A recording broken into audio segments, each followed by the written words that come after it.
कुंभ मेला में अधिकारियों की लापरवाही, वृक्षारोपण के नाम पर पैसे का हो रहा दुरुपयोग, सौंदर्यीकरण का कार्य ध्वस्त, लाखों रुपए के काम को अधिकारी कर रहे अनदेखा।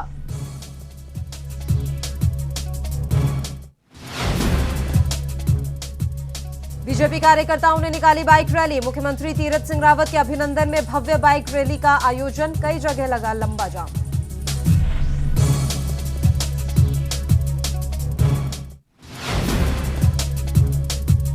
और विकासनगर में 5 साल के बच्चे के अपहरण का मामला, विधायक ने पीड़ित परिवार के घर पहुंच बंधाया ढांढस, विधायक ने परिजनों को हर संभव सहयोग देने का आश्वासन दिया।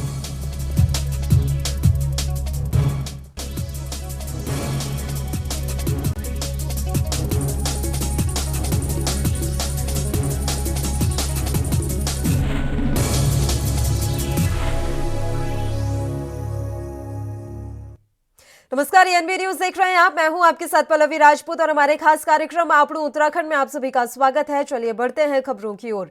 आज उत्तराखंड के मुख्यमंत्री तीरथ सिंह रावत ने आगामी 4 धाम यात्रा की तैयारियों की समीक्षा की है। इसको लेकर सचिवालय स्थित वीर चंद्र सिंह गढ़वाली सभागार में बैठक आयोजित हुई। बैठक में शासन और पुलिस के वरिष्ठ अधिकारी मौजूद रहे। मुख्यमंत्री ने अधिकारियों को निर्देश दिया कि 30 अप्रैल तक यात्रा के लिए सभी व्यवस्थाएं पूरी कर ली जाएं। बैठक के दौरान सीएम तीरथ सिंह रावत ने कहा कि इसके लिए किसी भी प्रकार की लापरवाही बर्दाश्त नहीं की जाएगी, साथ ही कार्य की गुणवत्ता का विशेष ध्यान रखा जाए।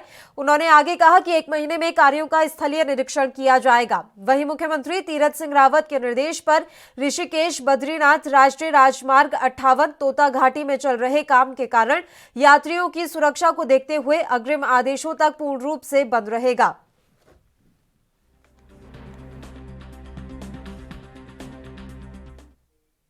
17 मार्च को तीरथ सिंह रावत सरकार की दूसरी और महत्वपूर्ण कैबिनेट बैठक होगी। इस बैठक में कई अहम प्रस्तावों पर मुहर लग सकती है। बैठक का समय सुबह 10 बजे का रखा गया है। इस बैठक समेत अन्य मसलों पर बातचीत करते हुए सीएम तीरथ सिंह रावत ने क्या कुछ कहा, आइए आपको सुनाते हैं।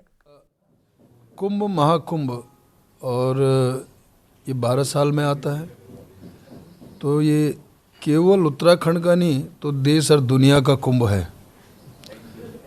तो और साधु संत अखाड़ा इन सब की जो झांकियाँ हैं, ये सारा अभी शपथ लेने के बाद ही अगले दिन महा स्नान था और मैंने पहले ही उस दिन तत्काल शाम को बैठक ली और पहला मेरा ये था कि कुंभ ठीक होना चाहिए, भव्य दिव्य होना चाहिए।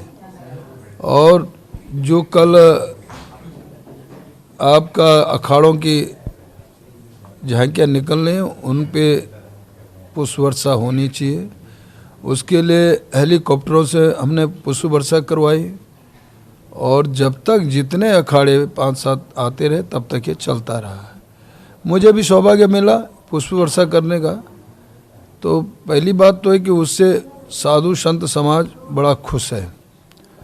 दूसरा, जनता जनार्दन, जनता नहीं आएगी तो स्नान और जो कुंभ महाकुंभ की मैं बात करता हूँ तो वो पेशवाई झांकियाँ उसका उतना उनकी प्रस्तुतिकरण जो है तो देखने वाला भी हो और नहाने वाला भी हो। तो उसके लिए मैंने कहा कि कोई रोक टोक नहीं, जनता को आने दीजिए। 12 साल पहले वो तय करते कि हमको कुंभ नहाना है तो रोक टोक नहीं। हाँ, इतना ज़रूर है कि भारत सरकार की जो गाइडलाइन है उसका हमको 100% पालन करना चाहिए। प्रधानमंत्री जी ने भी कहा है। तो वो गाइडलाइन ये है कि मास्क लगाएं, सैनिटाइज लगाएं, यह गाइडलाइन का। लेकिन ये नहीं कि जनता को नहाने दें। तो लेकिन लोगों में एक भय था कि यानी बिना नेगेटिव के, बिना उसके रिपोर्ट के हम जा ही नहीं सकते। तो इसको मैंने ये कहा कि इसकी आवश्यकता नहीं, पालन जरूर करें लेकिन आएँ। और उसके कारण उस दिन ये हुआ कि रात भर लोग चलते रहे। 32-33 लाख संख्या वहाँ आई और उन्होंने पूर्ण रूप से स्नान भी किया। कोई किसी प्रकार का घटना नहीं। अपने घर में वापस लोग बड़े शांति उससे लौटे। और अब जो 3 स्नान हमारे हैं अप्रैल में, ये बहुत चुनौतीपूर्ण होंगे। परसों मैंने फिर यही कुंभ के बारे में बैठक ली। तो एक तो जो लोग आने वाले होंगे उनके लिए बसें की आवश्यकता है। तो बसें अभी तक जो उनकी जितनी संख्या थी उसका मैंने 4 गुना संख्या बढ़ाई, क्योंकि बड़ी संख्या में अब लोग आने वाले हैं। तो उनको बॉर्डर से लेकर के वहाँ तक छोड़ना और लेने के बाद फिर छोड़ना, ये रहेगा, और एक जिससे व्यवस्था बनी रहे।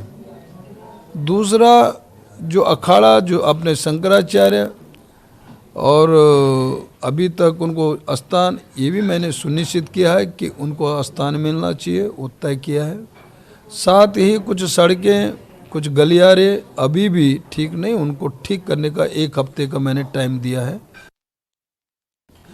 और साथ ही स्वच्छता प्राथमिकता हमारी की भी है, तो वो स्वच्छता को लेकर के संख्या बढ़ानी पड़े, सुरक्षा सारे इस तरह जो भी कर्मचारी होंगे वो बढ़ाने की बात की है। देखिए, मैंने कहा कि जो गाइडलाइन है उसका 100% पालन करें, कोई भी बिना मास्क के ना आए, और सैनिटाइज की पूरी तरह उपयोग करें। और उसके लिए हमने भी लाखों की संख्या में सैनिटाइज ये भी अपनी तरफ से व्यवस्था की है, मास्क की व्यवस्था की है। तो पहले तो ये कि सब लोग मास्क लगा के आए, नहीं भी हों तो वो व्यवस्था हमने की है, दी है। देखिए, जन भावना को देखते हुए हमारा काम है कि जन भावना को देखना, उसका पूरी तरह से पालन करना, और उसको देखते हुए देवस्थान गैरसैंण कमिश्नरी जो आपने विषय कहा, यह भी विषय आया है और इसको हमने विचाराधीन रखा है। निश्चित इससे आगे विचार होगा। क्या जरूरत पड़ी तो इनको, मतलब इस फैसले को बदलेंगे आप? देखिए, अभी जो भी है, मैं आपको बताऊं कि अभी जैसे विकास प्राधिकरण था तो 16 तक शहरों में था, लेकिन पर्वतीय क्षेत्र में और शहरों के ग्रामीण क्षेत्रों में नहीं था। इससे बड़ी दिक्कतें, कठिनाइयाँ आ रही थी नक्शा पास कराने में, और भी बहुत सारी कठिनाइयाँ, दिक्कतें। उस विकास प्राधिकरण को मैंने समाप्त करने की बात की जब मंत्रिपरिषद की दूसरी बैठक में, मैंने पहली बैठक ली, और साथ ही एक कमेटी बनाई जिसमें बंशीधर भगत जी अध्यक्ष हैं और अपने सुबोध उनियाल जी और अरविंद पांडे जी सदस्य हैं। वो इसकी समिति के तहत जो भी कमियां होंगी, जो भी होगा उसका रिपोर्ट करेंगे, लेकिन साथ ही उसको रोकने का काम किया। 2016 तक जैसे था वैसे ही यथावत रहेगा। और हरिद्वार कुंभ मेला क्षेत्र डामकोठी के निकट वृक्षारोपण सौंदर्यीकरण का कार्य शुरू हुआ था। लाखों रुपए की लागत भी आई थी, लेकिन कुछ अधिकारियों की लापरवाही कहें या फिर मिलीभगत कहें, सौंदर्यीकरण का काम अब ध्वस्त हो चुका है। बता दें, लाखों रुपए के काम को अधिकारी अनदेखा कर चुके हैं। ना तो इन पौधों में समय से पानी दिया गया और ना ही इन्हें पशुओं से बचाया गया, जिस कारण ये पूरी तरीके से खराब हो चुके हैं। उधर विकासनगर के सहसपुर थाना क्षेत्र के अंतर्गत फिरौती के लिए बच्चे का अपहरण कर उसकी हत्या के मामले में सहसपुर के विधायक सहदेव सिंह पुंडीर ने पीड़ित परिवार के घर पहुंचकर उन्हें ढांढस बंधाया है। विधायक ने परिजनों को हर संभव सहयोग देने का आश्वासन दिया। विधायक सहदेव सिंह पुंडीर ने इस मौके पर सहसपुर के थाना अध्यक्ष को हत्या आरोपियों को सख्त से सख्त सजा दिलवाने के लिए कड़ी कार्रवाई करने के निर्देश दिए। विधायक ने अभय की हत्या पर गहरा दुख व्यक्त करते हुए कहा कि हत्यारों के खिलाफ सख्त से सख्त कार्रवाई की जानी चाहिए। साथ ही उन्होंने कहा कि पुलिस का काम सही तथ्यों और साक्ष्यों को एकत्रित कर आरोपियों को दंडित कराने की कार्रवाई के लिए पर्याप्त सबूत पुलिस को जुटाने होंगे, जिससे आरोपी किसी तरह से बच ना सके। जब यह बच्चे की अपहरण की सूचना मुझको भी समाचार पत्र के माध्यम से जो मिली, तो मैं भी तुरंत मौके पर यहाँ पर आया और मैंने उसी टाइम सहसपुर थानाध्यक्ष से बात की।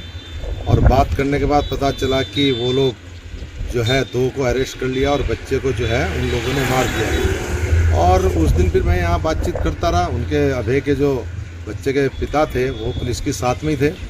जैसा मैंने फिर आज भी जानकारी ली, तो उनका कहना है कि हमने जैसे ही पुलिस को सूचना करी, पुलिस कुछ समय बाद यहाँ पर पहुँच गई थी और पुलिस लगातार निगरानी में थी। परिवार वाले पुलिस की कार्रवाई से संतुष्ट हैं।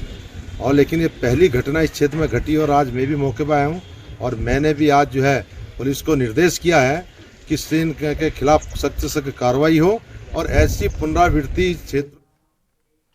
और आपको उत्तराखंड में फिलहाल के लिए इतना ही। मुझे दीजिए इजाजत। देश प्रदेश के तमाम ताजा और अहम खबरों के लिए आप बने रहिए हमारे साथ। नमस्कार।